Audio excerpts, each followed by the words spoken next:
देखिए आज हम लोग एक्सरसाइज एनसीईआरटी का एक्सरसाइज 2.2 करेंगे। एक्सरसाइज 2.2 चैप्टर 2 पॉलिनोमियल का एक्सरसाइज 2.2 आज हम लोग देखने वाले हैं। कल हमने देखा था relationship between zeros of a polynomial and coefficient of a polynomial. Coefficient और जीरोस के बीच में क्या रिलेशनशिप होता है प्रीवियस वीडियो में हमने देखा था अच्छी तरह से। Sum of zeros equal to minus B upon A means coefficient of X upon coefficient of X square. तो आइए इसमें आपको फर्स्ट क्वेश्चन में करना क्या है, find the zeros of the following quadratic polynomial and verify the relationship between zeros and coefficient. पहले तो आपको इसके जीरोस निकालने हैं, फिर जीरोस निकल जाएंगे तो जीरोस और कोफिशिएंट के बीच जो रिलेशन होता है उसको वेरीफाई करना है। तो अब तक हम लोग जानते हैं दो तीन मेथड जानते हैं, पॉलिनोमियल को फैक्टराइज करेंगे, फैक्टराइजेशन करना जानते हैं। उसके बाद एक और मेथड हम लोग पढ़ेंगे, वो होगा हमारा क्वाड्रेटिक फार्मूला, और उसके बाद एक और होगा बाय कंप्लीटिंग स्क्वायर मेथड। तो पहले एक एक करके जानते हैं हम लोग। यहाँ फैक्टराइजेशन मेथड से इसको सॉल्व करने वाले हैं। फैक्टराइजेशन मेथड में फैक्टराइजेशन ऑफ ट्राइनोमियल आप क्लास 8 से पढ़ते आ रहे हैं। यहाँ पे देखिए एक्स स्क्वायर का कोफिशिएंट कितना है 1 है, और कांस्टेंट टर्म कितना है -8 है। दोनों का मल्टीप्लाई करते हैं, 1 इंटू -8 कितना आएगा -8। अब -8 का ऐसा मल्टीपल ढूंढना है हमको, ऐसे दो फैक्टर ढूंढने हैं जिनका सम आता हो -2 और प्रोडक्ट आता हो -8। तो ऐसे दो फैक्टर्स मिलेंगे -4 और +2। तो हम यहाँ पे लिखेंगे एक्स स्क्वायर, अब -2 की जगह पे लिखेंगे -4x + 2x। देखिए -2 ही तो लिखा है हमने, बट -4 + 2 करके लिखा है। -4 इंटू +2 करेंगे तो -8 आएगा भी, लास्ट में है -8।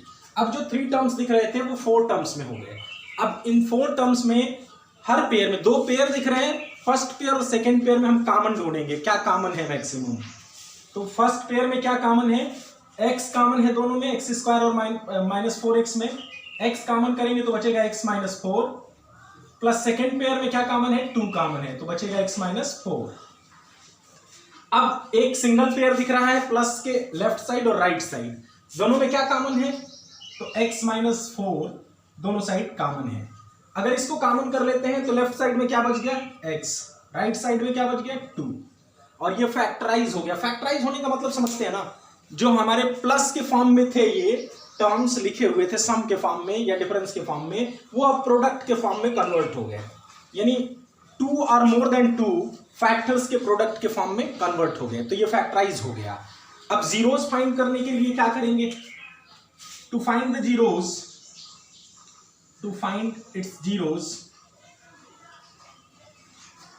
वी पुट, हमने बताया था आपको जीरोस क्या होते हैं। जीरोस वो रियल नंबर्स होते हैं या x की वो वैल्यू होती है जिसके लिए पूरा पॉलिनोमियल जीरो हो जाता है।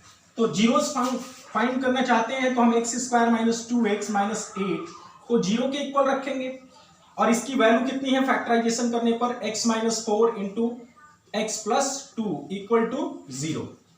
अब देखो दो नंबर्स का या दो एक्सप्रेशंस का प्रोडक्ट जीरो कब होता है, दो नंबर का प्रोडक्ट जीरो कब होगा, जब दो नॉन जीरो नंबर रहेंगे तो उनका प्रोडक्ट कभी जीरो आ ही नहीं सकता है। उसमें से मिनिमम एक का जीरो होना जरूरी है, कंपलसरी है कि कम से कम एक जीरो हो या दोनों जीरो हो। इन दोनों का प्रोडक्ट जीरो आ रहा है मतलब इसमें से कम एक जीरो है या दोनों जीरो है। तो हम रखेंगे आइदर x - 4 = 0 और x + 2 = 0। तो यहां से x - 4 जीरो कब होगा, जब x = 4 पुट कर देंगे, या यहां से ट्रांसपोज कर लीजिए इसको, तो यहाँ x = कितना आ गया 4, और यहाँ x = -2। तो इन दोनों को क्या बोलेंगे जीरोस। अल्फा कितना है, एक को बोलेंगे अल्फा, दूसरे को बोलेंगे बीटा। Alpha = 4 and beta = -2। अब ये हमारे जीरोस तो निकल गए, एक आंसर हो गया। अब रिलेशनशिप को वेरीफाई करना है। तो रिलेशनशिप क्या होता है, सम ऑफ जीरोस और प्रोडक्ट ऑफ जीरोस वाले दो रिलेशनशिप होते हैं। फर्स्ट है अल्फा + बीटा = -b/a, ये होता है। आइए चेक करते हैं, अल्फा + बीटा कितना आ रहा है 4 + -2, 4 - 2 = आ रहा है 2, ये आ रहा है।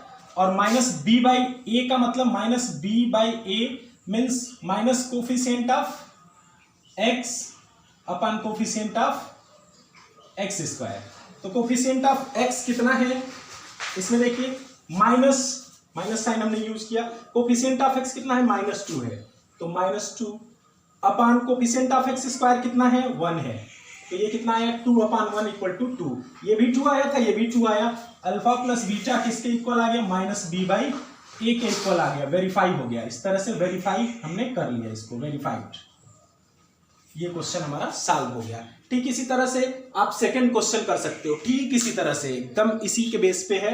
4s² - 4s + 1, यहाँ 4 और 1 का मल्टीप्लाई करेंगे, 4 आएगा। 4 के ऐसे मल्टीपल्स ढूंढेंगे जिनका प्रोडक्ट 4 होता हो +4 और ऐड करने पे -4 आता हो, तो ऐसे प्रोडक्ट फैक्टर से -2 ऐड करेंगे तो -4 आएगा, प्रोडक्ट +4 आएगा। तो 4s² - 4s + 1 इक्वल टू लिख सकते हैं 4s² - 2s + 1। अब फर्स्ट पेयर में क्या कॉमन होगा, 2s बचेगा, s - 1, 2s - 1 और यहाँ -1 कॉमन होगा तो 2s - 1। फिर 2s - 1 को कॉमन करेंगे तो बचेगा 2s - 1 सेम। अब इसको 0 के इक्वल रखेंगे, जीरोस फाइंड करना है तो s की दोनों वैल्यू क्या आएगी, 1/2। फिर उसके लिए भी वेरीफाई कर सकते हैं। इस क्वेश्चन को आप खुद से करेंगे। आइए हम दूसरा फिर इसमें का थर्ड क्वेश्चन देख लेते हैं, तब तक आप इस क्वेश्चन को करिए। आइए फर्स्ट का थर्ड क्वेश्चन हम लोग सॉल्व करते हैं। 6x² - 3 - 7x है। तो सबसे पहले स्टूडेंट्स आपको करना क्या है, स्टैंडर्ड फॉर्म में करना है। स्टैंडर्ड फॉर्म में करेंगे तो x² के बाद क्या आना चाहिए, x वाला टर्म आना चाहिए और उसके बाद कांस्टेंट टर्म। अब देखिए कांस्टेंट टर्म और x² के कोफिशिएंट का मल्टीप्लाई करिए। 6 × 3 क्या होगा, 6 × -3 -18 का ऐसा फैक्टर ढूंढना है जिसको सम करने पे -7 आए और मल्टीप्लाई करने पे -18 आए। तो आई थिंक ये है -9 × +2, -9 + 2 करेंगे तो आएगा कितना, -7 और मल्टीप्लाई करने पे -18। तो अब मिडिल टर्म को हम स्प्लिट करेंगे, 6x² - 9x + 2x - 3।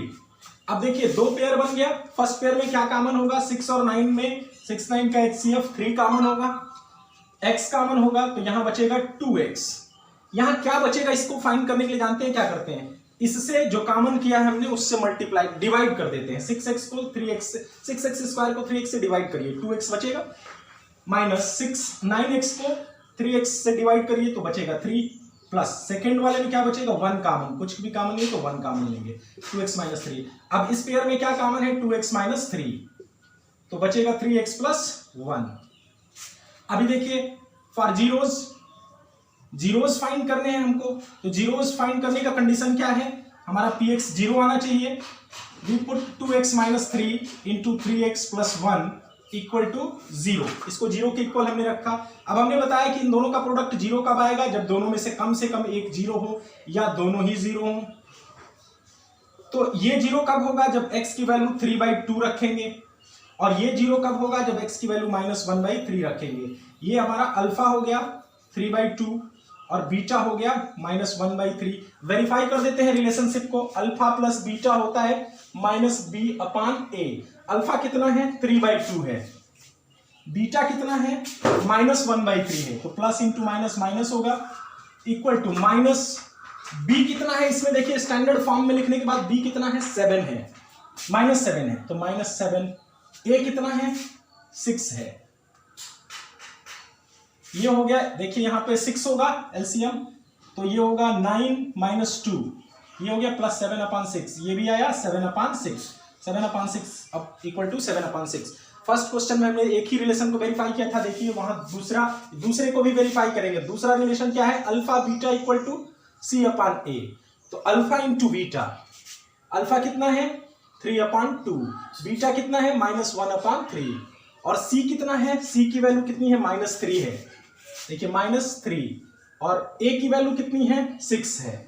इसको देखिए मल्टीप्लाई करेंगे, 3 कैंसिल होगा, -1/2, यहां भी देखिए -1/2, वेरीफाई हो गया। इस तरह से दोनों ही रिलेशनशिप को वेरीफाई करते हैं। फर्स्ट क्वेश्चन में मैंने सिर्फ एक को वेरीफाई करके छोड़ दिया था, आपको दोनों ही रिलेशन को वेरीफाई करना है। इस तरह से आपका ये थर्ड क्वेश्चन भी हो गया। अब फोर्थ क्वेश्चन देख लेते हैं, फर्स्ट का ही फोर्थ पार्ट है 4u² + 8u। यहाँ पे देखिए, यहाँ पे स्टैंडर्ड फॉर्म में हमने लिखा है, लेकिन इसका सी जीरो है, कांस्टेंट टर्म क्या है, जीरो है। तो इसमें हम क्या करेंगे, इसको फैक्टराइज करने के लिए सीधा सीधा कॉमन लेंगे। क्या कॉमन है दोनों में, 4u कॉमन है, तो 4u कॉमन कर लेंगे तो यहाँ बचेगा सिर्फ u और यहाँ 2 बचेगा।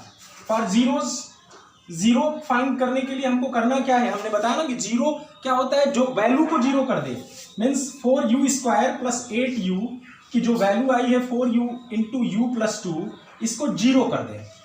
अब हमने बताया कि दो नंबर या दो एक्सप्रेशन का प्रोडक्ट जीरो कब होता है, जब दोनों में से कम एक जीरो हो, या तो ये जीरो या तो ये जीरो। तो 4u या तो जीरो हो या तो u प्लस 2 जीरो हो। तो 4 तो कांस्टेंट है, 4 जीरो है नहीं, तो u ही जीरो होगा।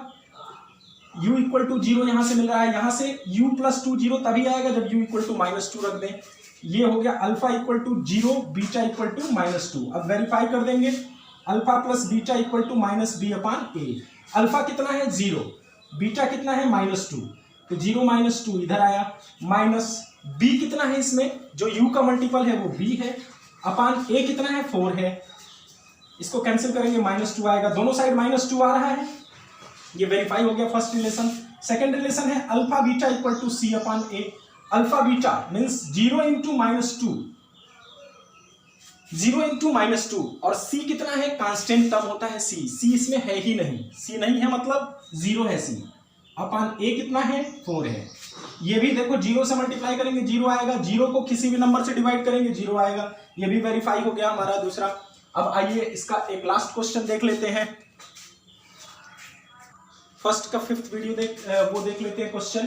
टी स्क्वायर माइनस 15 है, इसको फैक्टराइज करेंगे तो लिख सकते हैं टी स्क्वायर माइनस रूट 15 का square, A square minus B square का फार्मूला लगेगा T minus root 15 T plus root 15।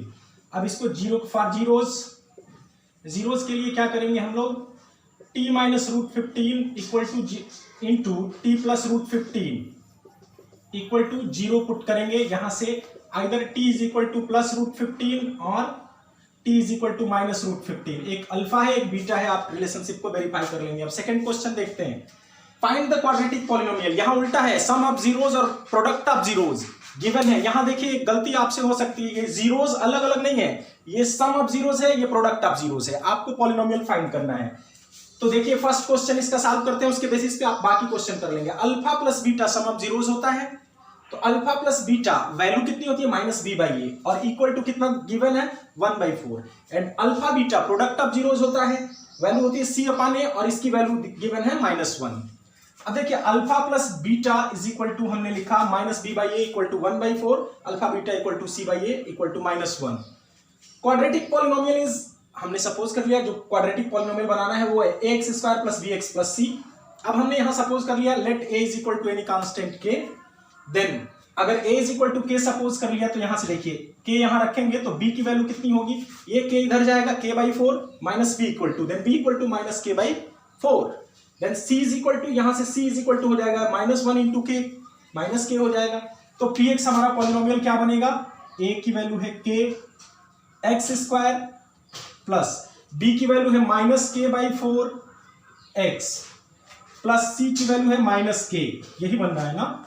k common कर सकते हो, देखो यहाँ डिनोमिनेटर में आ रहा है 4, तो k/4 कॉमन कर लीजिए, तो यहाँ 4 से मल्टीप्लाई हो जाएगा, 4x square minus x minus 4, ये हो गया हमारा। अब इसको लिख सकते हैं ऐसे k/4 को k' दूसरा कांस्टेंट मान सकते हैं, किसी भी कांस्टेंट से मल्टीप्लाई कर लें, 4x square minus x minus 4। Hence the given polynomial is 4x square minus x minus 4। सिर्फ इतना भी लिख सकते हैं अगर k/4 k' is equal to 1 ले ले तो। दूसरा एक और मेथड है, हमने डायरेक्ट आपको बताया था x square px is equal to क्या होता है, x square minus alpha plus beta x minus plus alpha beta, यहां वैल्यू रख दीजिए, x square minus alpha plus beta है 1/4, x प्लस अल्फा बीटा है -1। अब 4 से सबको मल्टीप्लाई कर दीजिए कांस्टेंट से, तो ये हो जाएगा 4x square minus x minus 1, ये -4 से हमने मल्टीप्लाई किया, तो ये हमारा आंसर हुआ। अब देखते हैं इसी के बेसिस पे आप बाकी सारे क्वेश्चन कर लेंगे, सब एक ही जैसे हैं, सब एक ही जैसे हैं।